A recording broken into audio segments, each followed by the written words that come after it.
Hi everyone, this is Dr. Peggy Symingson. I'm a literacy professor. This video is on why I love YouTube and why I think it's one of the most perfect social media platforms for academics. And so I want to give a few reasons that have been floating around my head for kind of why I use YouTube and why I think more academics should be on YouTube.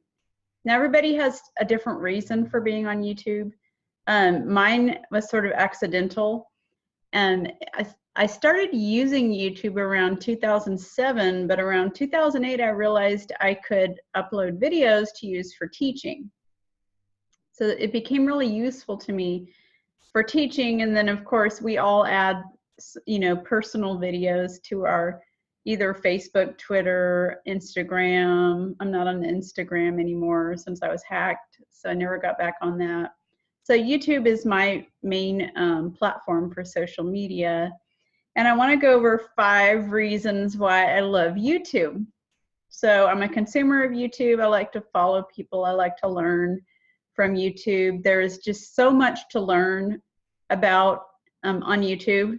And so my first real reason, and these are in no particular order, it appeals to my values and that I'm a big believer in having voice. And so being able to create my own videos gives me a platform to share my own ideas. Whereas, it can be really tricky in academia. Where is our voice heard? It's usually in traditional venues. It's usually in journals, that kind of thing. So I've been wanting to branch out more into multimedia and blogging and those sorts of things.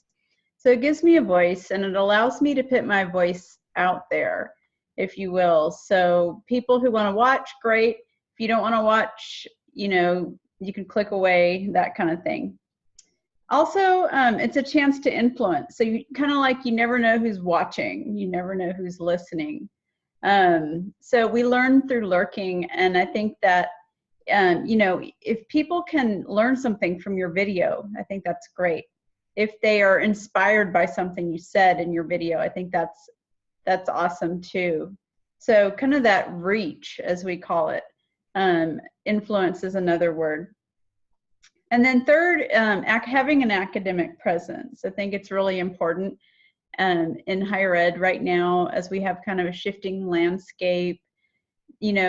Where are we heard? Again, where are we heard? And this kind of goes back to voice. So having the academic presence, sharing about, say, a new book that came out or that kind of thing. So sort of generating your own buzz, generating your own publicity, sort of a PR studio of one. Some people call it self-promoting, but I, think of it as getting the word out. So enhancing your academic presence. And then the fourth reason goes back to what I started out with, video as teaching, or video as a teaching tool. And so again, I'm not only creating my own content, but I'm also modeling for my students that they too can create video-based content and have their students create video-based content. So it just has that kind of ripple effect.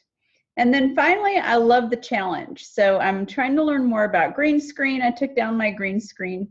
It was just a piece of cloth from a fabric store, taped up, do it yourself. I'm a big fan of DIY.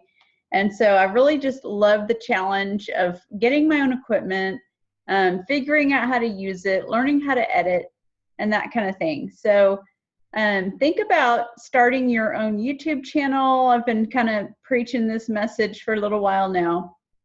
But I think that in the near future, we're going to really see education move more into the video domain, into the video space. And so the more that you can be in on this on the forend, on the front part of it, I think the better. Again, I love learning by video. I like to connect with others this way. So I use a web camera and just do my own videos. So that's it. Those are the 5 reasons why I love having my own YouTube channel.